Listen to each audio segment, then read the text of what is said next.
Pasakaan o kung pasakaan sang panumbungon nga murder ang barangay Kagawad kag ang upod sini nga nagbuno patay sa water delivery boy sa barangay Santa Filomena, Arevalo, Iloilo City.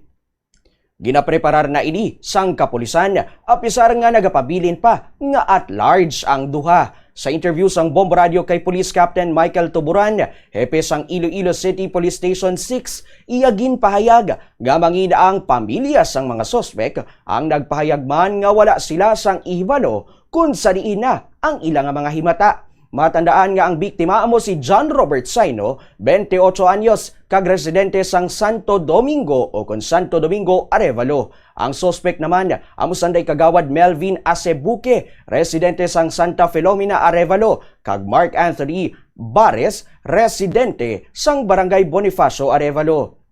Sa inisyal nga impormasyon, matapos ang insidente, nakapuli pa sa ila balay si Bares kag may nagagawa man nga impormasyon nga nagaang kasanay pa sila nga duha sang naglagyo. Sa inisyal nga pagpangusisa sang pulis, nagagwa nga may komprontahanay nga natabo bangod ginpahayag nga ginsukmaan ni Acebuque si Saino nga nagpangawat. Naibaluan nga ang Kagawad nga nagbuno amuman ang chairman sang Committee on Peace and Order sa barangay. Base sa ila punong barangay, pareho ang Kagawad kag ang biktima nga wala sang malain nga record sa ila lugar. Apang nagapati siya nga posible may madalom nga ginhalinan ang ila away. May mga nakuha kitang information with regards sa nalantaw naton nga possible nga whereabouts ni Barangay Kagawad Melvin Acebuque.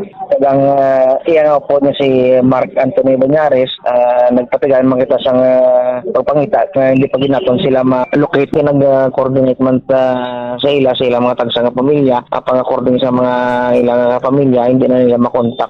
Si Mark Anthony is according sa is nakapauli pa kapang si Kagawad kay pag naton ma-confirm kung nakapauli siya. Nabatian ang nanging kabahin sang payag ni Police Captain Michael Tuburan.